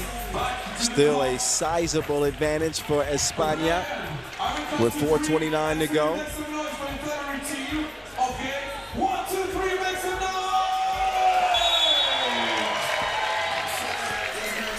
Sydney Wallace swings it left to start.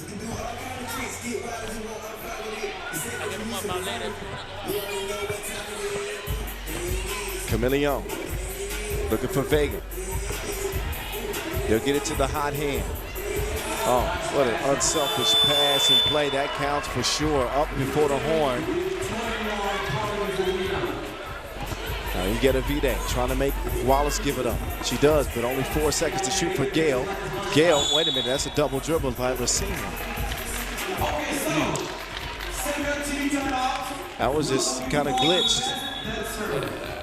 Great Britain is struggling to keep up with the Spanish pace, but also with the pressure they're able to put out on the defensive end. Yeah, they need some milk. It's not like we didn't anticipate that this could be the result. We kind of knew that Great Britain was outmatched in the game. Yeah, and if Great Britain might have known this as well. Look, if you're never going to say a game's a lost game. Look at this kid up here in the stands. We need to get a camera on this kid. Whoa. Look at this kid. I wish I could do that. He's getting down to that Mike Jack. I see you, young fella. He's got green armbands on. He must be here with Lithuania. Get a camera on that kid. 8-point game. No, keep your eyes on the court. We almost just missed the delectable dime. But Garcia is going to miss the layup, so forget about it. Ricards out to Gale. Gale speeding to the rim. Sandra Iguodavide. Target practice. Bullseye. 4th deuce of the game for Sandra Iguodavide. Gale with a long-range heave.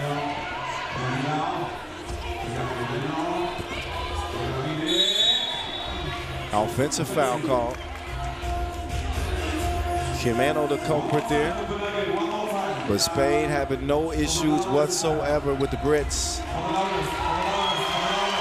3:17 left and only 4 points to go for Spain.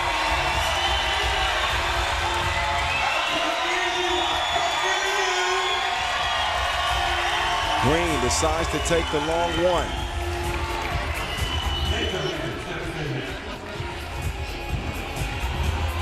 Jimeno with a slight fake, falling away from the bucket.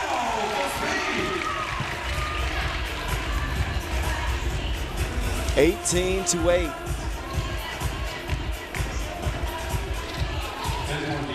An absolute clinic put on by Spain in this contest. A shooting clinic from Sandra Iguodavide and a master class in defense from España.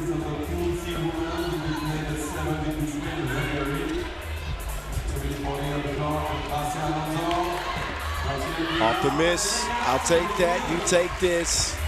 Gracia. Simple action from Spain. Just a back screen only, and Britain's already out of sorts. Look how quickly they get into their action. So just off that clear, Gracia immediately recognized that Jimeno had a seal. Another pass was a little long. But it just takes them just a moment to assess the defense, recognize the area that they need to exploit, and they get the ball there quick. Man, they're in such great sync right now. Wallace, step back, no good. Iguodavide will give it up to get it back. Iguodavide whips it to the corner. Gracia now making her move. That deflected well by Gale. They'll find Wallace on the outside. Wallace ISO game. Hezzy, look at the move from Wallace. Oh, Sydney, where have you been? More of that, and maybe they would have been competitive today. They want a timeout right now, but all they're doing is delaying the inevitable. This is going to be an L. Well, yeah, unless a miracle happens. No, there's no miracle that can save Great Britain right now. Let's be honest. No, I agree with you. This is a done deal. Spain unstoppable. And the score reflects that. 19-9. Minute 51 to go.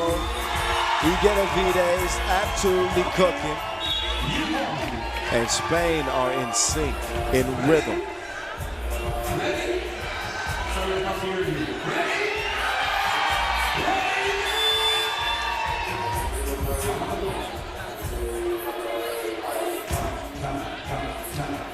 So shot clock correction.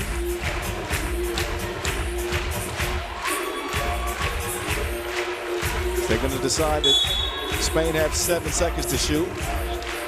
That's enough for Higuera-Vide to go to work with. 3 to shoot. Tick. It's down and no good.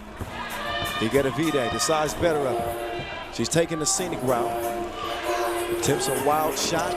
It won't go. Wallace. Crossover. Dribble move. Risky pass inside, but it works out. You know, when Higuera-Vide got her cookies took. Question is, who actually kicked that? I think Sandra kicked that, and it will be Great Britain ball. Actually, they're lining up the other way. I'm wrong. It'll be Spain ball. I knew it was going to be a close call. Fresh 12, nonetheless, for España. The tween setup for Higuera-Vide. That would have ended it. Instead, we play on. Gale has it swiped away. The swift hands of Higuera-Vide. Higuera-Vide, wait a minute, Sandra. What the hell? I ain't seen Sandra shoot one like that in a while. Nope, especially this game.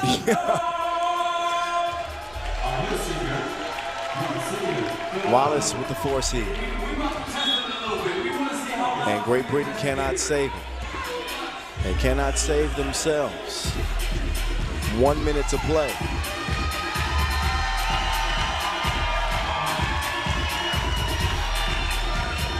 Quimero and Camilleon will share the cookie. Ball screen set by Vega. Swung over to Gracia. Camilleon trying to get a look from 2. Great Britain showing some toughness. They will not go out without a fight. There was this defense all game.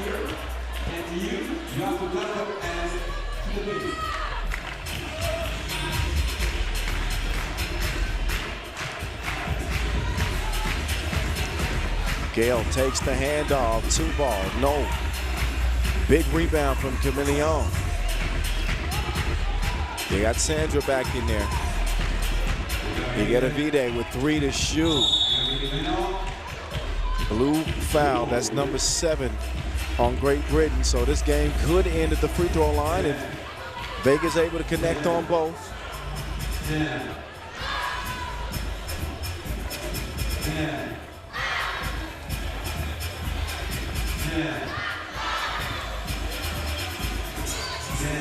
Quimeno, yes.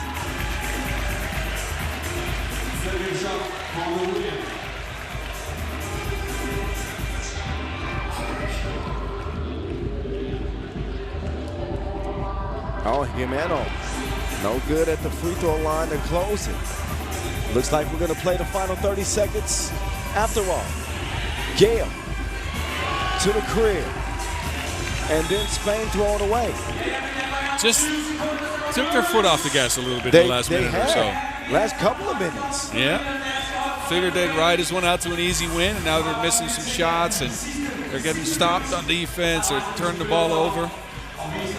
You want to keep your rhythm in a tournament like this. Yeah, I was just about to ask you about that.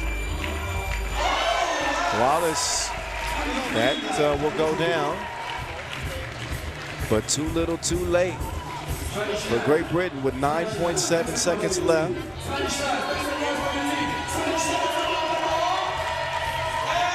Spain will still try to win it before the horn.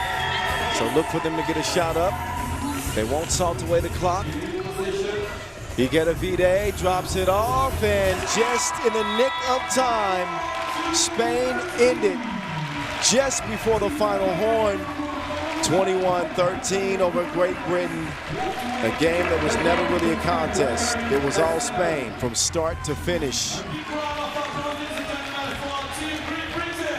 So Great Britain will continue to build their program and hopefully come back with a better effort next time.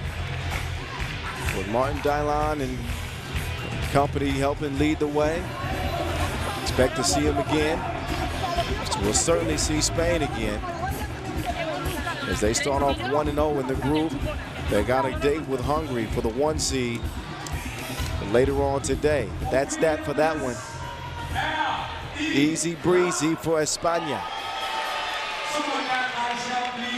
And standing by center court with Boz Rosendahl is Viva Las Vegas.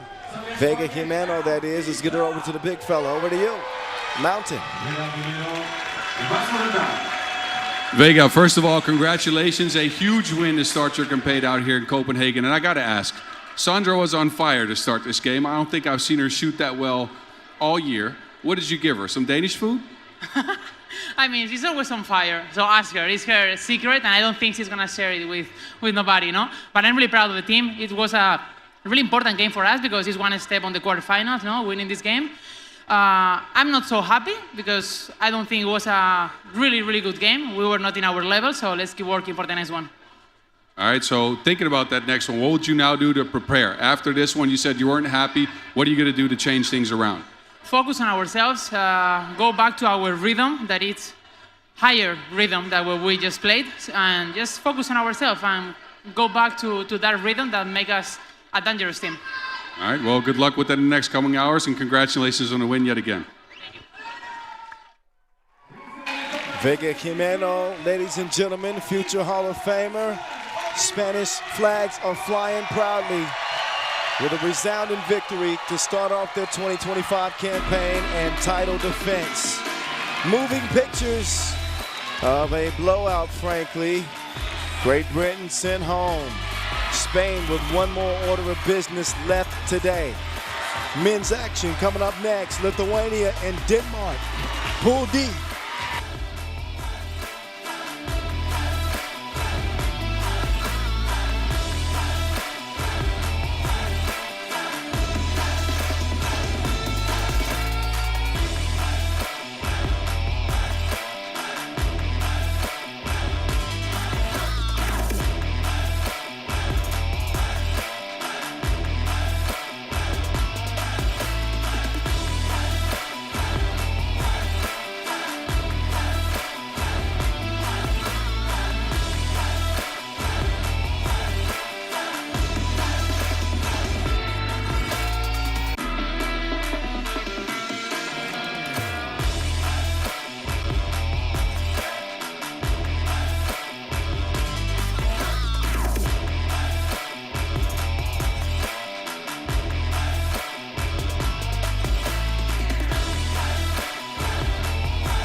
All right, Pool D standings for the men, Austria.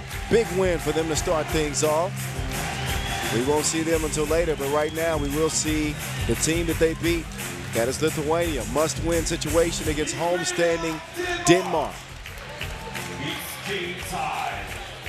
Question marks looming over a Denmark men's team that still has some 3x3 learning to do. But representing the lone representative for the country in the tournament. I don't know if you've been able to do a deep dive on them yet, Boz. Denmark, that is. I've been trying, and I've been coming up pretty empty. There are 5-on-5 basketball players that are now transitioning into 3x3. I have put my ear to the ground and tried to figure out what they did in preparation. So they played some tournaments, they played some scrimmages. Specifically against France, which coach told us to keep an eye out for them. Yeah, yesterday. Yeah. Did he say they beat them in the scrimmage? Yes, a couple times actually. But look, we got to get our attention over to Lithuania first, and a bit of a disappointment for them with that 21-16 loss to Austria. Question for me is, because they're good at scoring ones, right? Are they too tall? I don't know if you've ever said that about a basketball team, but this team is very big, very tall. They don't have a traditional ball handler, no one to get the offensive flow set and going. are they too tall? Because they were exposed against the Austrian team. They were attacked with speed. They were attacked on screens, and they gave up a lot of two-point shots. Yeah, and didn't connect on a lot of twos themselves. 2 of 9 from the great beyond. You have to forgive me if I don't hear you sometimes, Boz. This place has went up a few decibel levels with this Denmark team now taking the court. Gustav Surjesen, Hannibal Solomon, Lau Kristoffersen, and Willas Muller. Team Denmark representing here in Copenhagen. 5-on-5 players transitioning to 3x3. It'll be the very first time the men's team plays at the Europe Cup ever.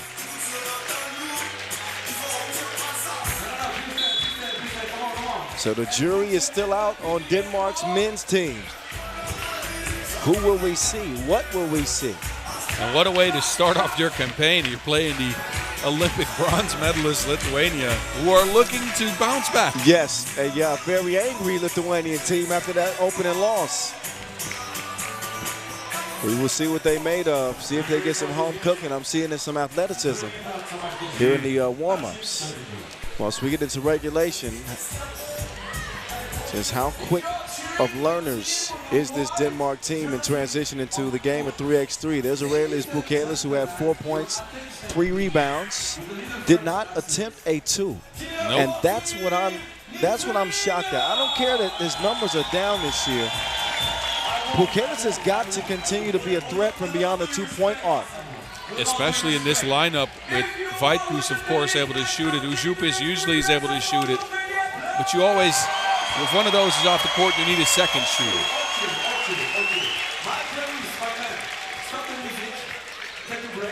Final preparations being made. Najib Chajinin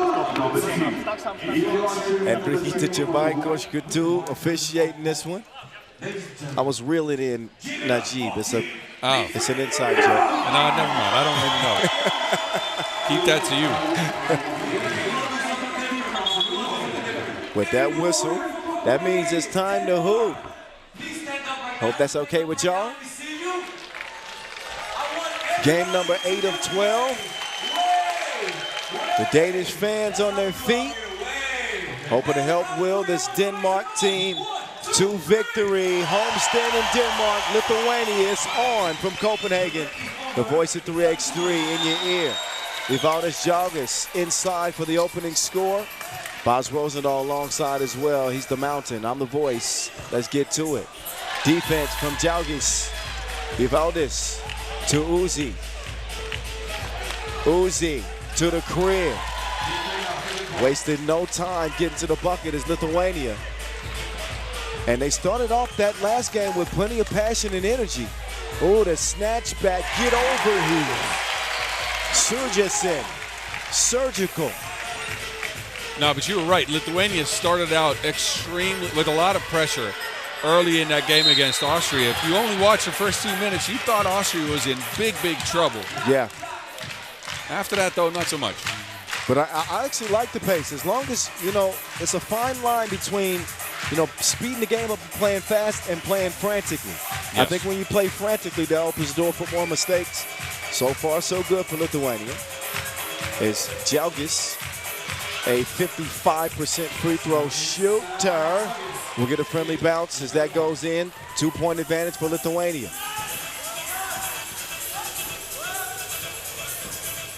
Solomon. That should be an offensive foul.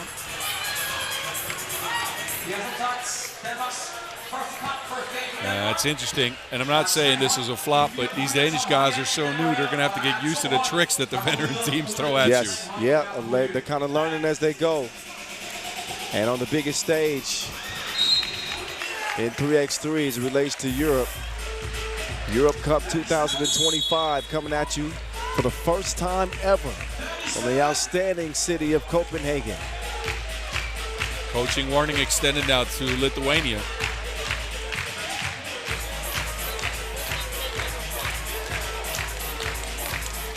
Ignas Vaitkus added to the roster for this year's iteration. Lithuania hoping that it bears fruit Right now, Denmark seem to be game. Got a foul, first of which on Lithuania right now as we're a minute into this one. Give us a follow if you would, at FIBA 3x3, that's the official account. At FIBA 3x3W, use the hashtag 3x3Europe. We like new friends, don't we, boss? Yes, okay. We do. Come one, come all. Tell a friend to tell a friend. Solomon lets it go, it won't. He tracks it down, however. Now this 2-baller's on the way. That is airmailed express delivery straight over to Lithuania. So far, Denmark's looked a little bit rushed by the pressure the Lithuanians are putting on them. From the left elbow, they'll start it. Bukelis orchestrating. Jupis Uzi. It's a misfire. He will reload. Denmark nearly throw it away. Solomon able to track it down. He has Bukelis in front of him. Lost it inside. Sergesen still operating on the Lithuanian defense. Another score for him. He might already be working on a new nickname. Sergesen. Surgical. The surgeon? The surgeon. There you go. Although, no, Marco Savage has... Oh, never mind. Yeah, yeah, he's the surgeon. Back to the drawing board. Sergesen. Yes. We can call him Sir. Yes, sir. He plays well. That's a good one. We're going to put that one in our back pocket. Looks like this is going to be a game, boss. Yeah, it looks like it. 3-3? Denmark's not backing down.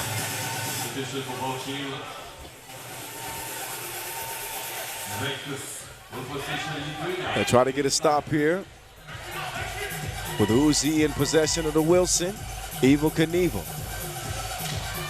Back to Uzi. Late in the shot clock. Uzi.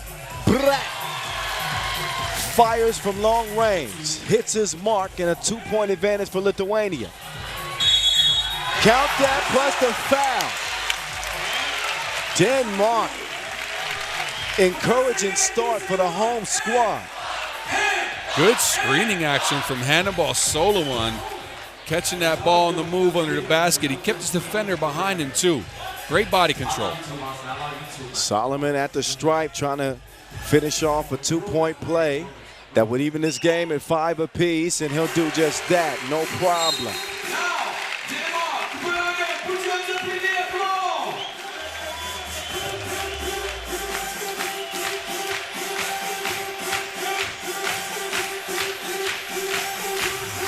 Over to Vaidkus. Vaidkus, quick decision maker. Finishes the layup. Christofferson, nope, that was kicked by Vaidkus. Man, if you aren't careful, just glancing at Vaidkus, him and Bukelis, they look pretty similar, man. I thought about that. Yeah, you're right. I nearly called him Bukelis. Anyway, he'll get a rest. Solomon trying to get it inside, but Jalgis with the thievery. Stolen goods are in Ujupis' hands. The Lithuanian underneath, the jump hook softly goes. Muller stopped short. Muller gives it up. Solomon, yep. Travel call.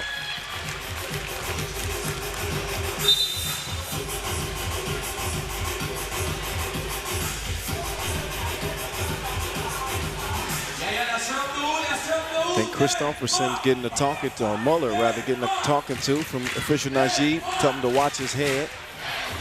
2-point lead for Lithuania. Inside, the Lithuanian going to work. He's a bruiser on the interior.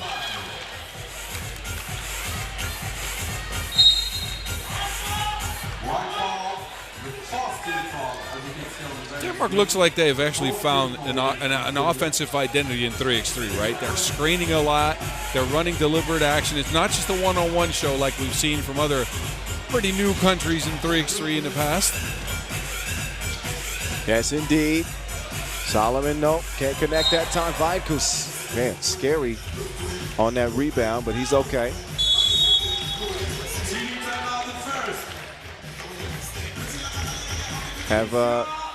Shout out to the LOC. Have thoroughly enjoyed our time so far here in Copenhagen.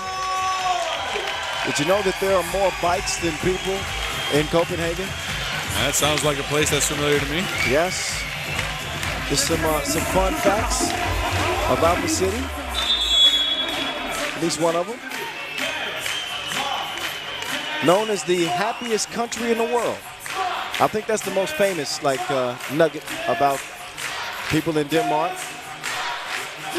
No mountains here, which is shocking to me. Well, there's one mountain, and he's on the microphone with me.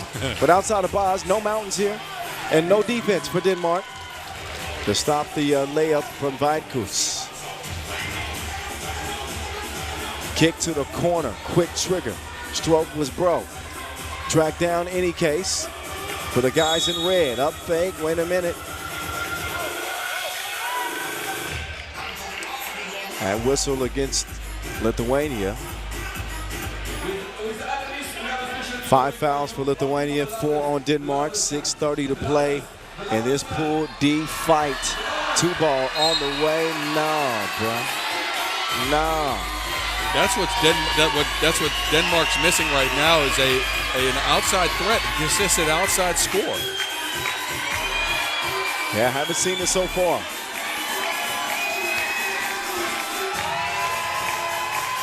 Užupis. Weidkus swings it over to the Lithuanian from outside. Won't go. Weidkus trying to find Pukelis. He gets tangled up with Sergison.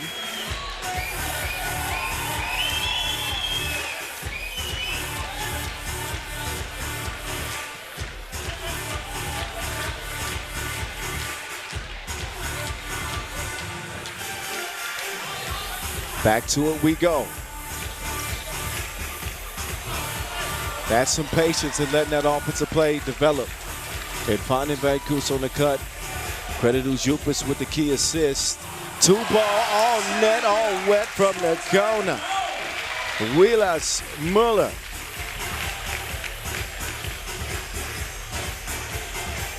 Oh, Weidkus denied. Up fake, Solomon now on the drive. Solomon will not get the bucket. It's an offensive foul. I think Muller was down there pulling Jaugas backwards, so he couldn't contest the shot. Uh-oh. Muller's gonna get a look from official Nikita Chirbaikoshka too. And that is the look of shut it now, unless you want to attack. He'll cool off a bit in a game that has been intense.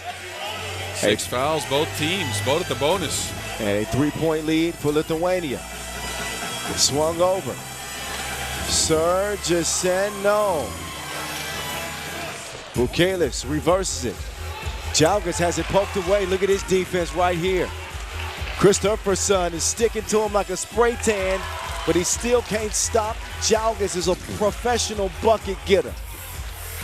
11-7, Christopherson offline that time. Užupis swings it. Jaugas has not taken many 2 attempts. He is almost exclusively a driver. Like an Uber employee, he gets to his spot in a 12-7 contest. Sergison, no.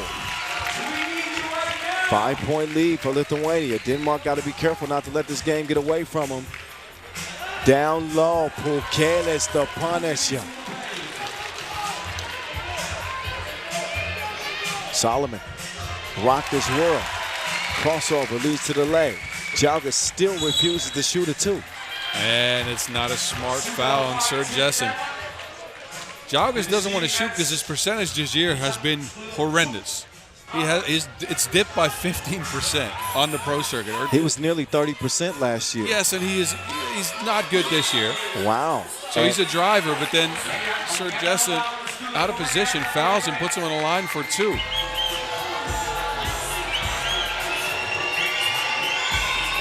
Jaugas now connects. It's 14-8. Denmark is seeing this one get away from him a bit. 3-possession lead and a turnover. A must-win game for Lithuania. They played that way. Yeah, they played that way. And again, they're known to utilize screens to get their action going, but mainly the back screen. I'm seeing a lot of wraparounds going towards the basket. And this Danish team, again, they're new, so they're struggling with that type of action. Ujupis can't make him pay from deep, but the Wilson comes right back to him. Favorable bounce for Uzi and company as they see that lead expand now to 7. Christopherson, no sir.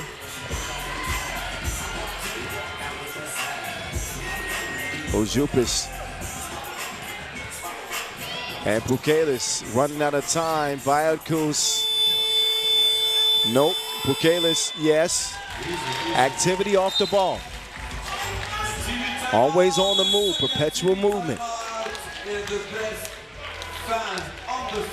And it certainly benefited Lithuania now with a comfortable 16-8 advantage with 3:43 left. Last media timeout.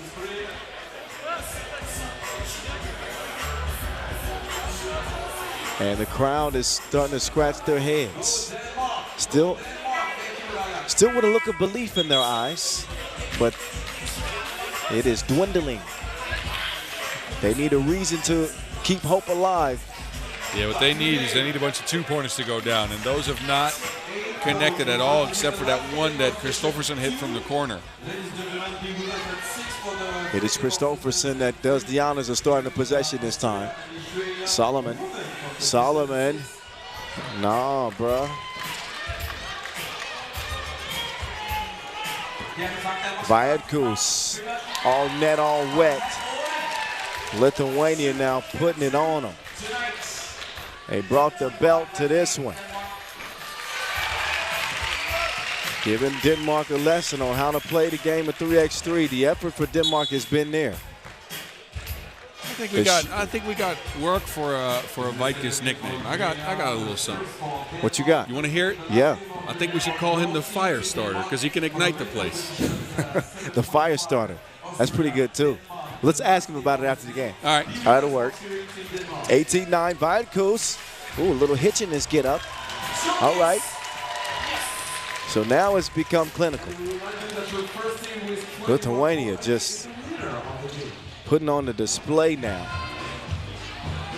They'll give, they gave up a freebie, but man, Sergison still missed it, and Jalgis, once he corrals it, that's going to be an offensive foul. Got that elbow up there. Number 7 on Lithuania, but no free throws because the foul was offensive, so Denmark will just get possession. And actually, official Chajidin wants to take a closer look at the scores table. Could be a foul if they decide, could be upgraded to an unsportsmanlike, which would mean 2 technical free throws.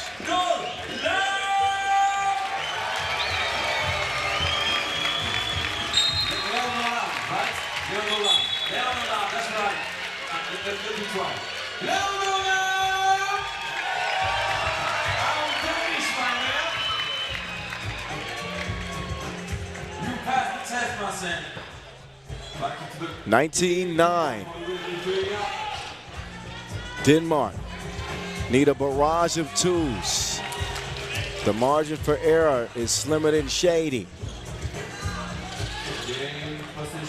10-point game, make that an 11-point lead. Soft hands from Bukelis. Muller, double cross, nice move, lost the handle on it. This thing is probably going to be ending right about, nope, not now. Sergison still off target. Was a good start for Denmark, but it ain't how you start, it's how you finish. That bucket wiped away. An offensive foul for Lithuania. The Danish fans will still get on their feet and show love to their team. In their first ever Europe Cup appearance, they got another game to go. They'll wrap up the day against Austria. Christopherson is going to connect like Harold Bluetooth out here. All right. You know he's from Denmark, right? I know. All right. Jalgis took him to spin class, and he's hacked.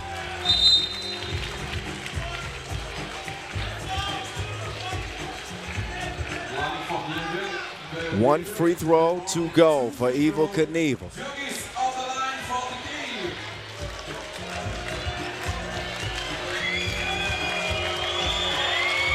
Evaldas Jalgis, GG's.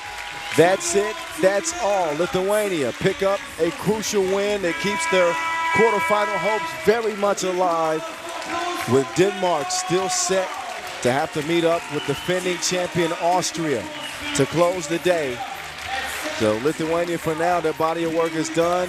They wrap up 1-1 after dropping their opener to Austria. They pick up a big win, a blowout over Denmark.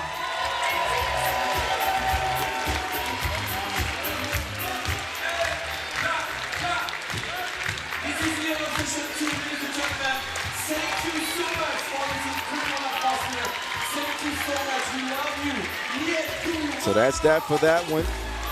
Highlights coming right up. Right now, in fact. First few minutes of this game, it looked like Denmark might really challenge Lithuania. Had two going from the corner. And the effort was never lacking from Denmark. But had some shooting woes. And Lithuania stick to the system. They very rarely deter from it, and really did most of their damage on the inside, although found the bottom of the bucket a few times from distance. Ryan Kus and Ujupis. And of course a big game from Bukelis. So that puts 8 games on this final day of group play in the books. Leaves us with 4 more to close the day. We won't be doing that until 6 o'clock local time, so we got another hour session break to enjoy. So kick your feet up, relax for a minute, but we got 60 minutes before we get back with just 4 games left on the slate. We'll see you in an hour from back here in Copenhagen.